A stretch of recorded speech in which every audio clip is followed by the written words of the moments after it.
Hello everyone and welcome back to another episode of my Out of the Park Baseball 2021 series with the Detroit Tigers. However, of course, we're moved to Austin, Texas, and now are the Austin Prospects. Last episode we left off at the beginning of the offseason. Basically, we had went over all of the kind of awards and stuff from last season and kind of previewed the beginning of free agency. Now, if you missed that episode, definitely go and check it out. But the gist of it, or the end of it, really all you need to know about this episode is that, of course, we are in the offseason and that we are definitely going to be very, very aggressive when it comes to going after free agents this offseason. Of course, we've kind of been wallowing in 500 baseball territory of late, and I'm just tired of it. We have a ton of money available, and we really need to utilize that money to, get us to that next step. And, I've been kind of, looking at veteran guys. That's been kind of a mark of what we've been doing in the entire series, basically, especially of recent. And one guy I think here that fits very nicely is Xander Bogaerts. And, of course, in real life, he is the Red Sox star shortstop. But in this game, and in real life, really, his days at shortstop are kind of getting numbered, as he gets older. And, of course, in this game, he is 34. His hitting ratings are absolutely fantastic. I mean, he's an all-around great hitter. But, of course, here you see he doesn't really have any ability to play defense, which, is not good. But also he has been, he hasn't really got much of an opportunity to play. His last full season, 2023, where he did get a chance to kind of showcase that bat, he was great. He was a 4-win player, and, that probably was with suspect defense, wherever he was playing, whether it be shortstop or third base. Let's actually go ahead and see. He still was playing shortstop, but, a very poor shortstop at that, -10 zone rating there. But, here, we won't really have to worry about his fielding abilities, because I'm definitely bringing him in to be a DH. So we're going to go ahead and offer him a 1-year, $3.2 million contract. And I'm also here looking at some left-handed guys who I like their hitting ratings. Not Jackie Bradley Jr., but Bobby Bradley here. I think his hitting range is pretty... actually... he's had his time in the major leagues in this game, and he hasn't done anything with it, and he has no hustle. So I don't think I'll actually be bringing him in. Basically, we need these two.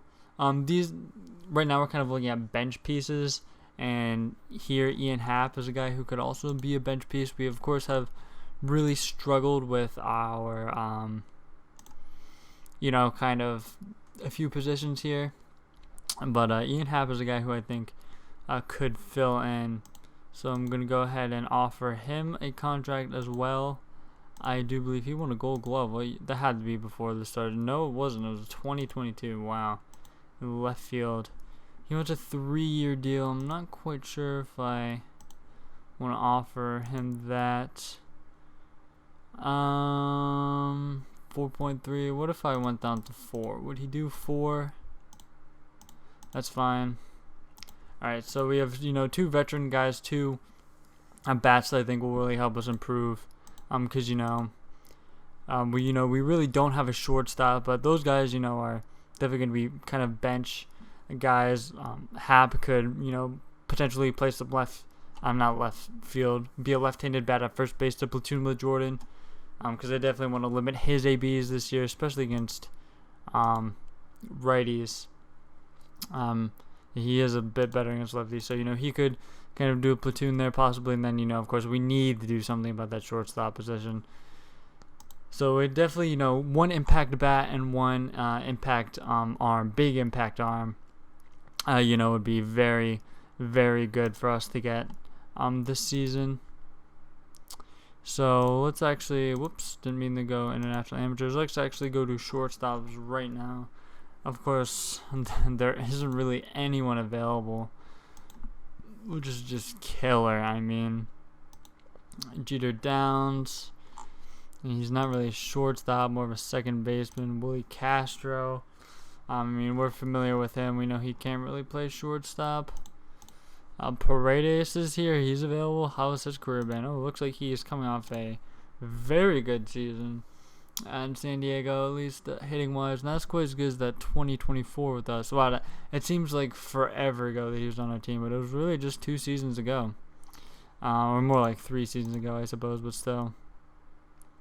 Yeah, I mean, there just aren't any shortstops available, which just is incredible.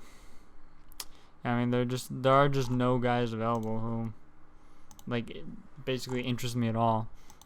Mckenzie Gore is here, and he's 27-year-old pitcher. I definitely think we're going to go after him. We have boatloads of money that I could go after him with. I think I'm going to sim a few days before I go all in on him, but I'm definitely interested in him.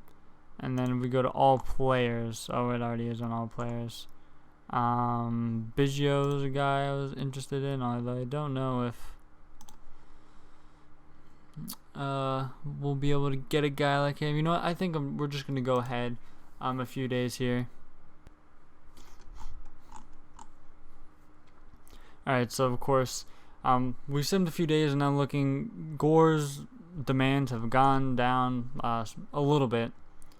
So definitely don't want to, be paying him a ton, but a 10-year deal will take him through his age 37 season, and he looks to be an absolute stud. So definitely trying to, kind of get him on a long deal that, might not be, necessarily this much money, but okay, definitely, I'm just trying to not really pay him more than 40,000. I mean, not 40,000, 40 million.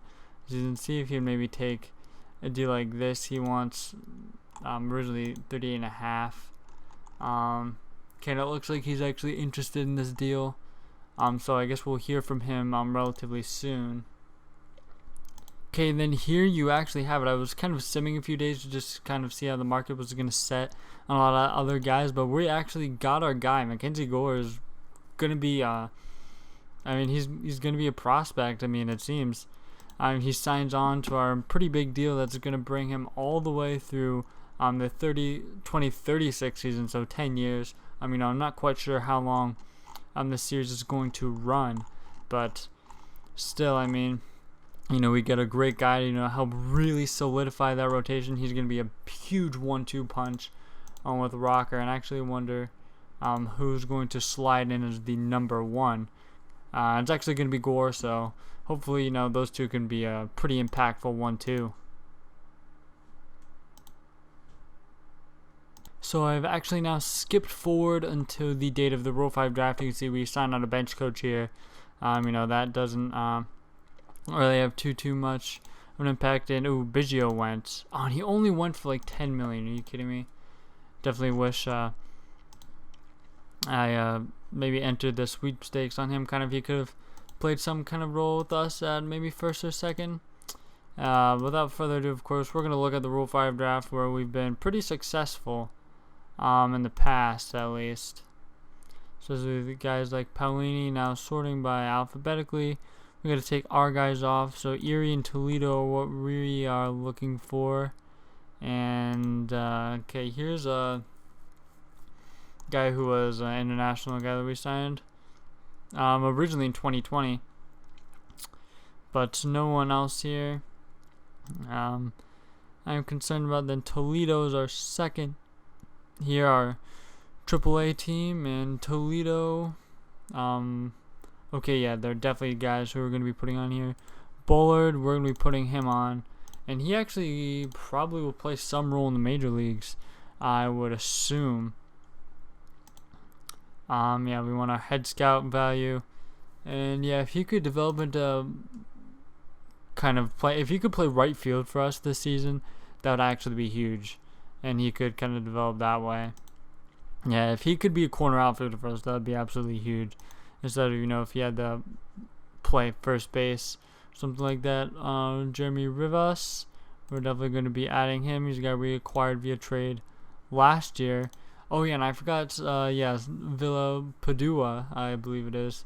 I forgot that we also got him. So yeah, there's some guys here that I totally forgot about, actually. that could possibly make an impact on our team this year, potentially. And definitely those guys could potentially impact, like, be like DH corner guys, and really would replace, like Basabe. Yeah, that is all we're going to do for putting those guys on the roster. Now to see, of course, who's really available from other teams. And it looks like there are definitely some relievers here, at least. First, we're going to go by potential to see if, who are the, potentially the best guys here.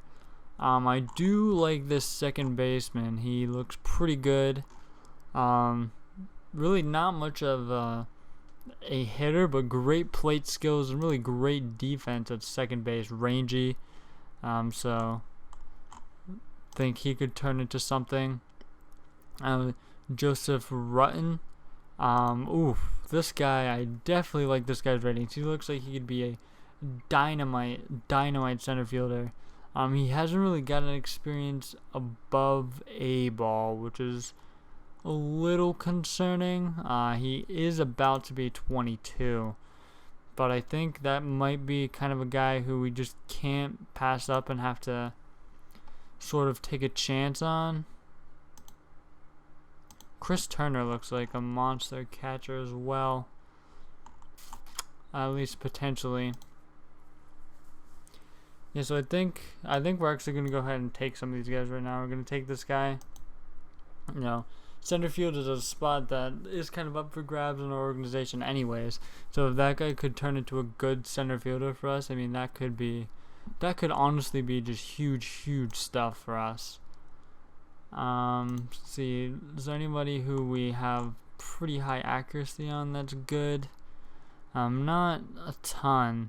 This guy looks pretty good, but he is also injured.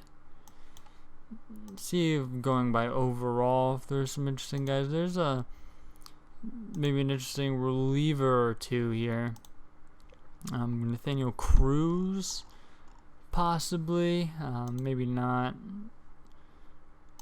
Then there's some kind of mid-20s corner guys who I'm actually not that interested in. Yeah, these guys do not look fantastic. Aiden Miller, possibly. Definitely going to look at these two guys real quick. Him and Nino. Yeah, I definitely like that other center fielder prospect that we drafted, Herbert Perez. I believe he was here last year. We had an opportunity to get him at least, and I declined. Angel Sanchez, another second baseman. I think honestly Turner, that catcher, is the other guy we might go with here, because Collins is really bad defensively at catcher. So I think, maybe going after a guy like Turner who can hit and at least has a great frame pitching, is a great pitch framer. I think he could be a great get for us, and he's already 24. So I think we're actually going to go ahead and take Turner, and then these will be the two picks that we make. This is Michael Brown guy interesting at all? He is interesting, but I just don't think I have time to take that kind of project. At least, I mean, yeah, because we can't with our current team, we can't really afford to give those kind of at bats to we already have Blaze Jordan, who's kind of our project first baseman. So definitely don't think that we have enough ABs to give around to those guys when we need guys who we know, at least I know, can perform well. Alright, and then here, immediately following the Rule 5 draft, some of our guys have signed on, Happ and Bogarts.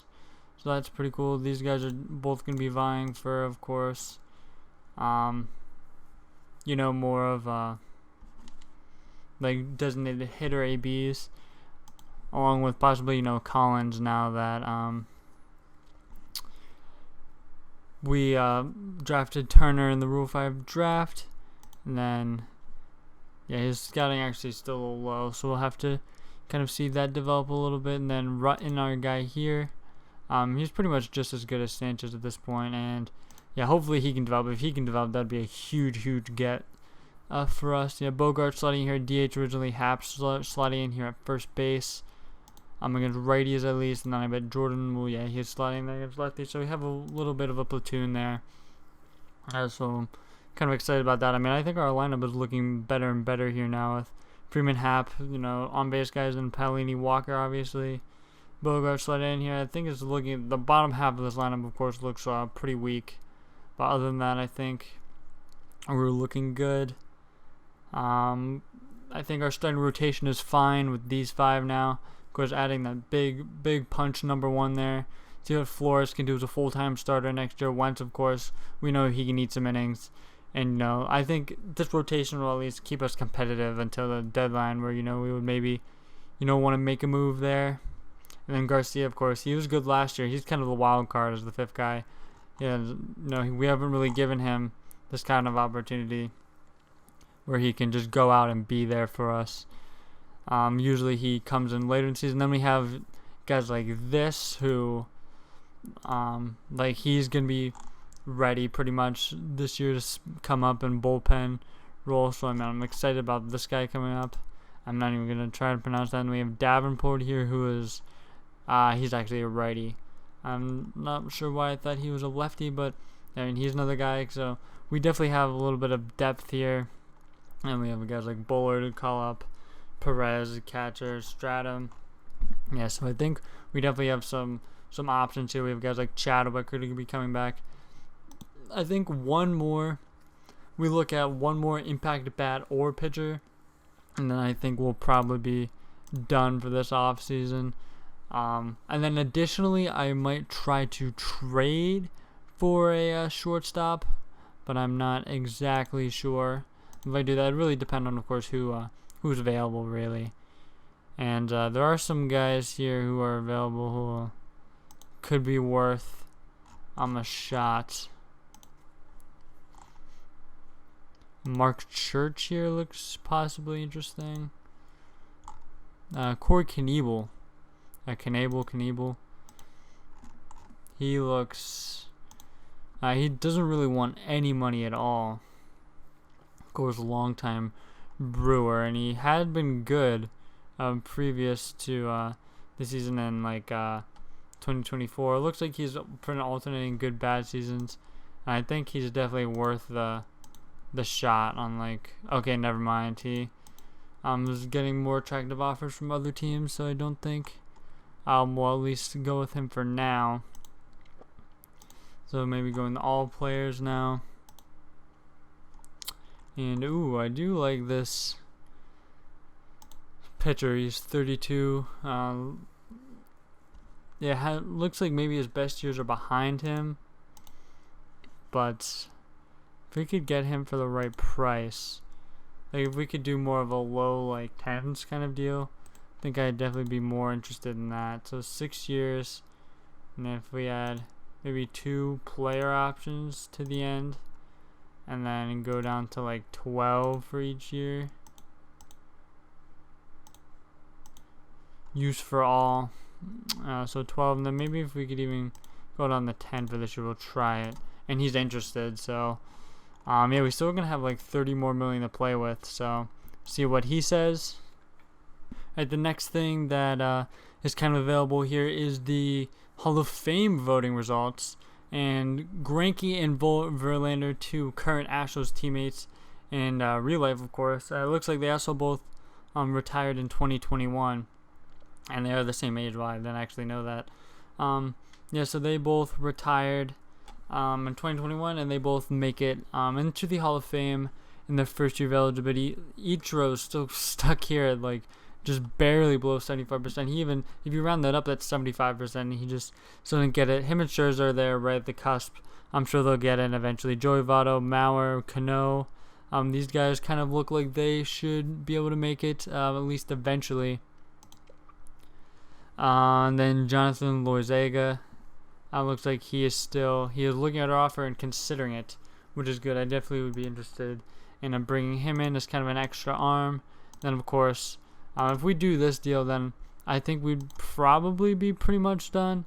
And then we'd look kind of for an extra, bullpen arm, see, what's available, that kind of deal. Let's see if there are any veteran guys who are still out there. And then here you see right here, Jonathan Loizaga, at least I think it's Loizaga. He signs on, so we get another man for a rotation there. And I mean, this makes a very, very formidable top 3 now. And then, we have Flores, we have Wentz still in there. So, I mean, I think as a top 3, I would be very comfortable throwing those guys out there. And then Flores is a 4. Then, we also have Wentz, as depth. And then, more guys. You got like Garcia's, maybe depth of the minors. I think our pitching this year is much, much improved with those guys there. And then, of course, we kind of upgraded our lineup marginally, still kind of yet to see if we make a big splash to bring in a shortstop. But, we do have those, kind of cuspy guys who are in the minors still that we could possibly call up. So, that's definitely not out of the question either. So, definitely big things definitely still happening here. So we're here now at the pretty much the end of the offseason, the day before opening day, and so since I'm at the screen, you can basically assume that I just couldn't find any interesting deals for a shortstop. No, I did find one for Alberto Mondesi. He's currently on the Red Sox, and they have really have a plethora of young middle infielders, so they really need him. And I could swing a deal for him, but I ultimately decided to roll with Abrams at shortstop. Now, of course, he does have great defensive ratings besides his infield range, so we're just going to kind of stick it out with him for now. And he actually hasn't played poorly defensively at shortstop in his previous major league experience. I'm a short, although it's been pretty brief. So I decided, we're going to go ahead and run with him. And then, because I know he's going to be able to hit, as if he just can't handle it defensively, then, we'll figure something else out if we need to later in the season. But I actually forgot to turn on the camera, so I actually already went ahead and trimmed down to the opening day 26. Now, really no surprises here. We have Ian Happ and Blaze Jordan platooning at first. We have Chris Turner, who's catching. Who's the backup catcher for now, a Rule 5 pick. We'll see how that, pans out, depending on how he ends up playing. Freeman and Bowser at second, Walker at third, Abrams at short again, like I mentioned. Paolini, Sanchez, Basabe in the outfield. Bogart's DHing, Rutten, and center. Not, anything, really out of the ordinary or unexpected. This is really... I hope, that you would have expected pretty much a lot of these guys to be in the lineup. Really no surprises. And then here's kind of our benches lining up. And then Jordan, of course, he's platooning, so he's starting against lefties.